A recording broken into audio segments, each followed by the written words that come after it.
E eu queria começar primeiro que a gente pudesse fazer essa análise estadual, para depois a gente entrar nessa conjuntura para a Fortaleza. Eu queria que o senhor pudesse fazer a avaliação desses primeiros meses do governador Eumano de Freitas, essa mudança aqui no governo do estado do Ceará. Como é que o senhor tem avaliado essa relação dele com o parlamento cearense também? Qual a opinião do senhor? O Eumano, embora desconhecido por alguns, quando as pessoas me perguntam, este Eumano, às vezes até querendo fazer uma crítica, né? Eu digo, olha, o Eumano, ele era o sustentáculo da Comissão de Constituição e Justiça. Ele ficava o dia inteiro na Assembleia, porque fazia parte de uma importante comissão, como outros deputados também fazem, mas a pessoa me pergunta sobre o Eumano, né? E eu estou dando depoimento aqui a você. Ele levava essa comissão com a seriedade exemplar, né? E tinha um tirocínio de, muitas vezes, mesmo sendo da base do governo, de discordar de algumas mensagens do próprio governo. E fazia isso de maneira muito enfática e dentro do plenário também, né? Então, o Eumano foi um parlamentar de 2 mandatos, convivemos juntos desde as madrugadas, porque ele ia se inscrever 4h30 da manhã, 4 da manhã, dependendo dos dias, até 3h30, 4 horas, e eu também ia me inscrever para fazer os meus pronunciamentos. Eles iam muitas vezes para fazer o contraponto, né? Ou para levantar uma matéria importante também. E o fato é que Eumano teve uma vida legislativa muito bem desenhada e muito bem efetivada. Ele foi um grande deputado, embora não tenha a sociedade cearense conhecimento dele como tem de mim, porque eu sou de vida pública 34 anos, né? Eumano tinha 2 mandatos e foi secretário da Luiziana Lins aqui em Fortaleza. Bom, isso é o mandato parlamentar, né? A seriedade que ele encarava o seu mandato. Isso aí seria injusto um parlamentar que conviveu com ele não prestar esse depoimento. Como governador, nós estamos no 5º mês, né? No 6º mês, né? Para o governo ainda é muito pouco. Cobrar de governantes 6 meses de mandato é muito pouco. Eu até dizia quando eu era deputado, Alexandre, que eu dava pelo menos 6 meses para que eu pudesse fazer as críticas e passar a cobrar com mais ênfase aquilo que houve por parte do ganhador do seu programa de governo. Então, terminando esses 6 meses, né, aí sim o Eumano vai começar a apresentar o perfil do seu mandato, que muitas vezes nem tem esse perfil todo, Alexandre, porque o orçamento é do governo anterior, né? Aquilo que vai ser feito com a peça orçamentária que foi aprovada em novembro, dezembro de 2022, ainda tem a cara do Camilo Santana, que foi ele que mandou esse orçamento para a Assembleia Legislativa. Então, vamos, obviamente, cobrar. Eu acho que a sociedade tem tem esse direito, né? Tem essa obrigação de cobrar do governante. Eu falava com o Alfredo, que é auxiliar dele de governo, no estádio, foi a um dos jogos do Fortaleza, e estava lá o Alfredo, e eu dizia, rapaz, o Eumano tem que marcar a administração dele com algo que ele prometeu e com algo que ele já disse depois de eleito que ia fazer, e a Assembleia sempre libera esses recursos, autoriza esses recursos, que é zerar a fila de cirurgia no estado do Ceará. Só sabe o que é o sofrimento de um tratamento que não é feito o paciente e a família dele quando fica esperando nas filas o efetivo tratamento médico. Então, se o Eumano, esse ano de 2023, concretizar o que ele está planejando para zerar as cirurgias, já marca um ponto extraordinário na sua administração. E eu torço muito que ele faça isso, porque ele via a minha indignação, ele via a minha revolta, ele via a minha tristeza quando eu cobrava do governo, e isso é desde o governo de Cid Gomes, que os recursos para a saúde fossem mais efetivos, fossem mais volumosos, e esse problema da fila dos hospitais, da fila de cirurgias, das filas de UTIs desaparecesse do nosso cotidiano, que ainda é muito comum e tem muito paciente que morre à míngua porque não chegou à porta do hospital para se tratar. Deputado, o senhor conhece muito bem aqueles meandros da Assembleia Legislativa e essa composição com o governador Eumano de Freitas agora à frente do governo do Estado modificou muito essa relação na Assembleia Legislativa entre oposição e situação. Sobretudo, se a gente levar em consideração o antigo partido do senhor, o PDT, que uma banda é situação e a outra banda é oposição. Como é que eu acho que você erra um pouquinho no que diz relação à partilha. Talvez 4/5 seja situação e 1/5 seja oposição. Não é bem a bem, não. Não é banda a banda, não. Não é banda a banda, não. Mas como é que o senhor vê essa relação do PDT e esse racha mesmo que dentro, lá na Assembleia, enfim? Eu vi uma entrevista do senador Cid Gomes, uma reprise com a Kézia Diniz. Sim. E eu tive muitas arestas com o Cid Gomes, fui um crítico feroz da sua administração, denunciei voo da sogra, denunciei escândalo de tatuzão, denunciei o cardápio do governo, lá enquanto o governo comia camarão, cardápio caríssimo, né? Então eu fui, na verdade, um mordedor do calcanhar do governador Cid Gomes. E temos nossas diferenças, temos nossas diferenças políticas, mas eu ouvi a entrevista do Cid Gomes, da Kézia, e eu vi o cidadão falar com o coração, com franqueza, que eu gosto muito da franqueza.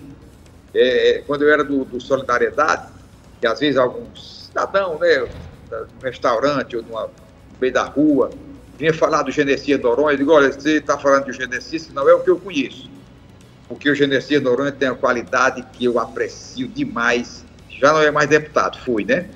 O deputado Genesias tem uma qualidade que eu aprecio demais no ser humano, que é a franqueza. O sim é sim, o não é não, né?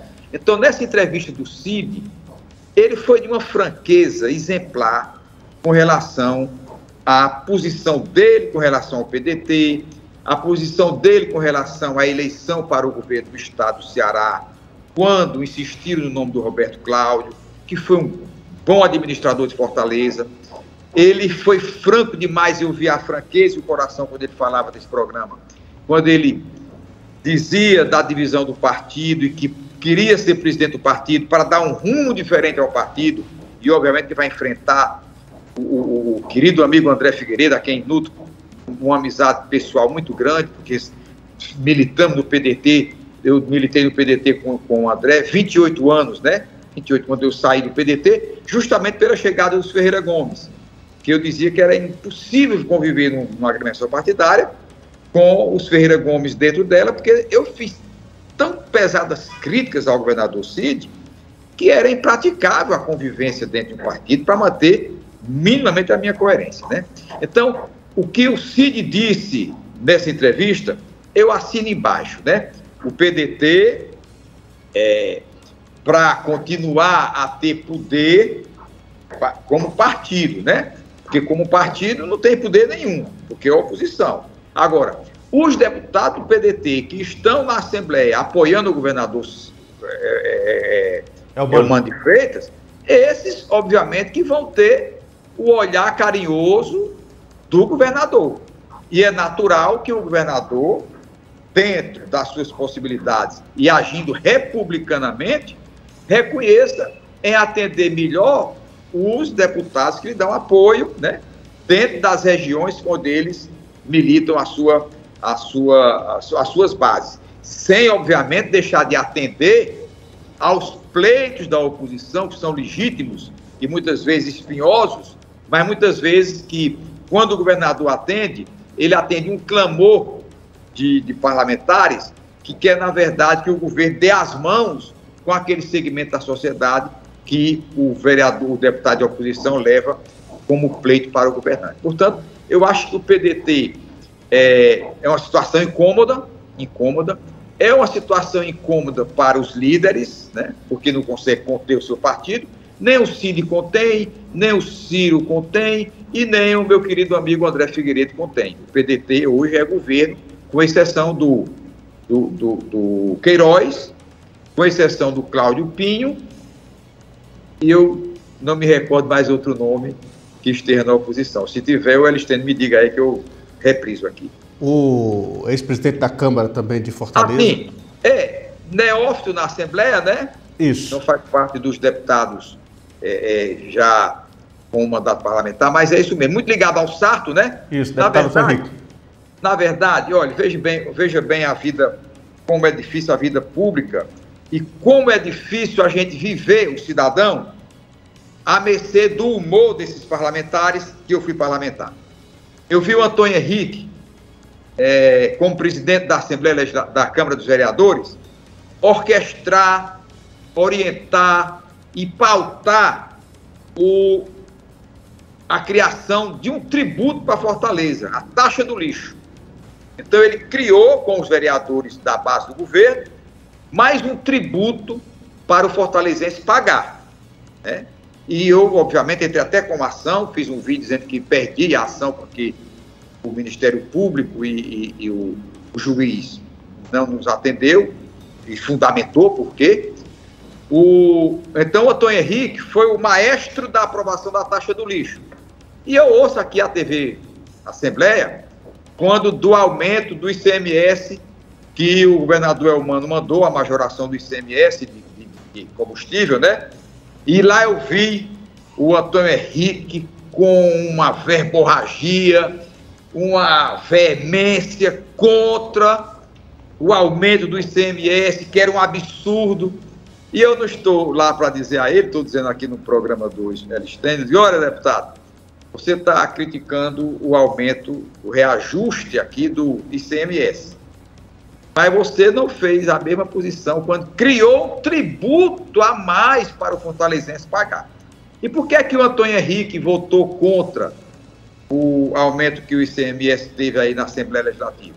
Porque é da base do Sarto, é da base do Ciro, é da base do Roberto Cláudio. Então eles estão fazendo uma oposição, na verdade, é uma oposição muito mais de caráter pessoal do que de caráter programático, né? É muito mais uma coisa de estar contra do que fundamentar bem esse estar contra. Como é que o senhor tem avaliado a gestão do prefeito Zé Sarto, que naturalmente é, a meu ver, pelo menos o primeiro pré-candidato, né? Porque o homem é prefeito e naturalmente candidato à reeleição. Como é que o senhor tem visto esse período em que ele está à frente da Prefeitura de Fortaleza, tem enfrentado uma dura oposição, é bem verdade, na Câmara Municipal também, e essa questão da taxa do lixo, Heitor Ferrer, essa taxa do lixo não pegou muito ruim para a imagem do Sarto, não? Olha, você me perguntou o que é que eu acho da administração do Sarto.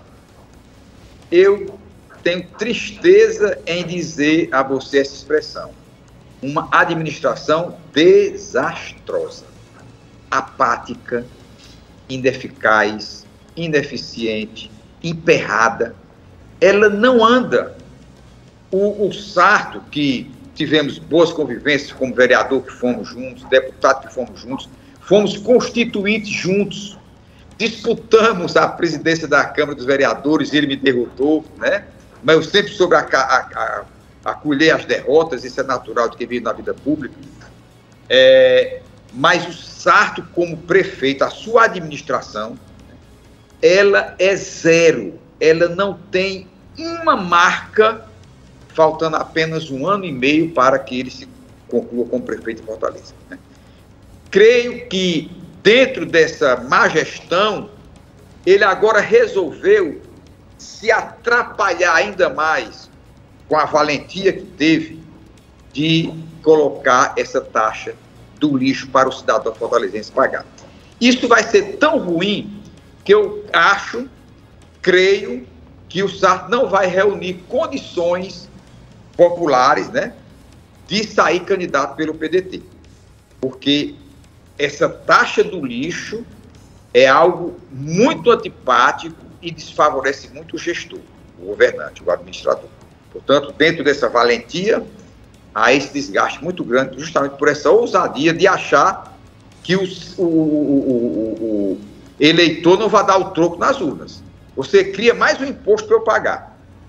E acha que eu vou, na sua administração, bater palma para a sua administração? Né? Eu vou lhe reconduzir, você criando mais um tributo para mim? Então, eu acho que o Sarto está numa situação muito delicada, a administração dele é muito ruim e ele vai ter que se virar nos 30 para sair candidato pelo próprio partido. O Ciro Gomes chegou a dar declaração de que ele é muito perseguido. O senhor acha isso ou não? Olha, eu não considero o Sarto muito perseguido porque ele dá motivos para isso. Mas não é para perseguição, é para criticar a inércia do seu governo, a ineficiência do seu governo, a letargia do seu governo, a apatia do seu governo. Então, a administração que não tem marca e que não muda nada, ela tem que ser muito combatida mesmo. E os vereadores estão nesse papel. Eu vejo, por exemplo, vereadores da própria base dele, né, da própria base, fazendo críticas à sua administração. Isso é uma demonstração patente de que ele não agrada nem aos que lhe apoiaram na sua eleição. E essa aproximação dele com vereadores da chamada direita na Câmara Municipal de Fortaleza, ele tem se aproximado dessa ala que era muito mais ligada ao bolsonarismo, a Capitão Wagner. O senhor acha que já é um movimento para ele tentar fortalecer essa candidatura ou não? Eu não acredito até porque o Wagner deve ser candidato à Prefeitura de Fortaleza, né? Eu sou do partido do Wagner, União Brasil, e o Wagner tem toda uma densidade eleitoral para, se quiser, sair novamente como candidato a prefeito de Fortaleza, numa condição talvez bem diferente, a melhor, para que ele possa lograr êxito. Por quê? Porque o Sarto é muito desgastado, o Roberto Cláudio foi um bom prefeito, e se o PDT apostasse nele, seria um grande nome, porque deixou marcas na sua administração. Isso tem que ser dito tanto pela situação como pela oposição, porque a coisa pior do mundo é a oposição não reconhecer os méritos do governo a quem ele faz oposição. Isso é uma coisa sem lógica e é ruim para a credibilidade do homem público. Dizer que Roberto Cláudio foi mau prefeito seria uma injustiça da minha parte, por exemplo, e creio que eu estou dizendo coisas que estou dizendo exatamente aquilo que muitas pessoas acham também. Roberto Cláudio fez uma boa administração na cidade de Fortaleza, deixou marcas como administrador, fez mudanças como administrador, então ele seria um bom nome para o PDT. O grande nó de quem vai enfrentar a prefeitura, eu vislumbro que será o de enfrentar o candidato do Camilo, Eumano, Lula. Porque pode ter certeza que Camilo e Eumano vão andar juntos para fazer o prefeito de Fortaleza, né?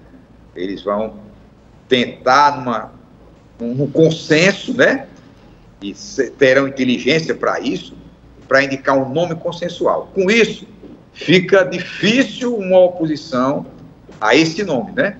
Falam muito o nome de Evandro Leitão, que é um nome de muito suave. O Evandro é muito pacificador, o Evandro já é presidente da Câmara, da Assembleia Legislativa, já foi reconduzido, né? Tem o reconhecimento de quase todos os deputados pela sua maneira afável de administrar, de ser magistrado dentro do parlamento.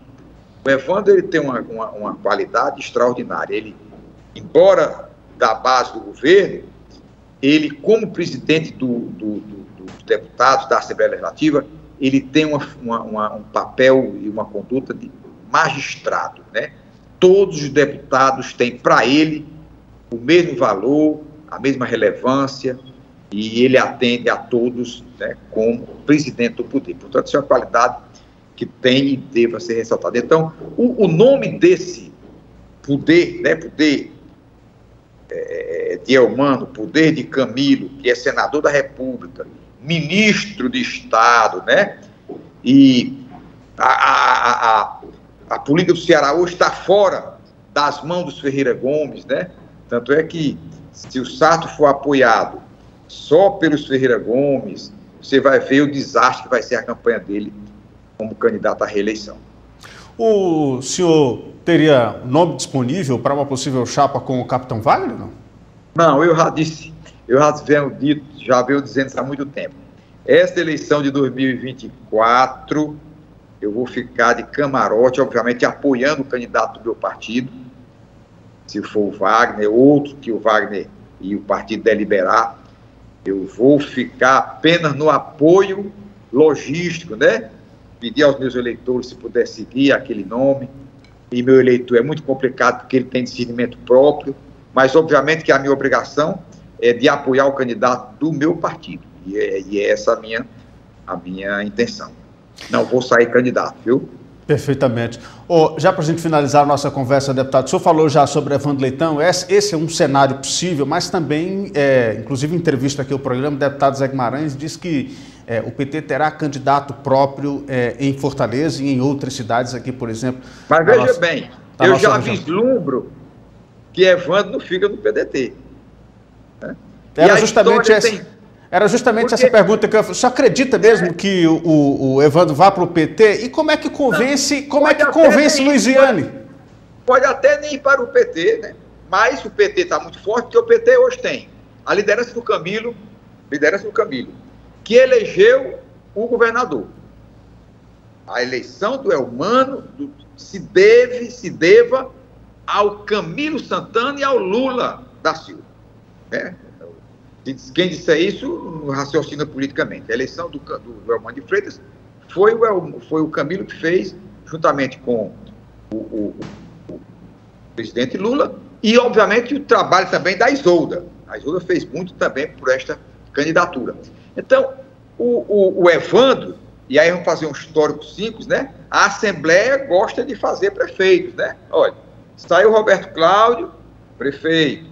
Saiu Sarto, prefeito, né? O Evandro é presidente da Assembleia. É só uma coincidência, mas é presidente da Assembleia. Ele certamente sairá do PDT.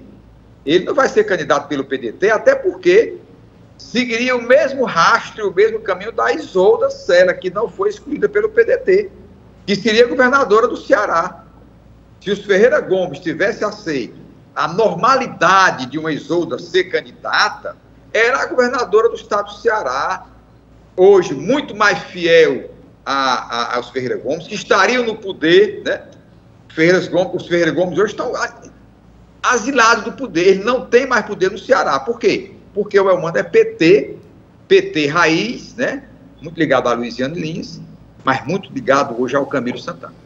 Deputado, e como é que equaliza essa vontade do PT de ter Luiziane Lins também como candidato em Fortaleza, tendo também esse nome? É um nome natural, né, Ligiane? É um nome natural, eles têm. Como é que resolve isso, deputado? Aí, essa emoção, o povo do Ceará, o povo de Fortaleza, só vai saber, sabe quando? Na convenção, que é em julho de 2024. Até lá, não tem candidato ainda definido pelo PT.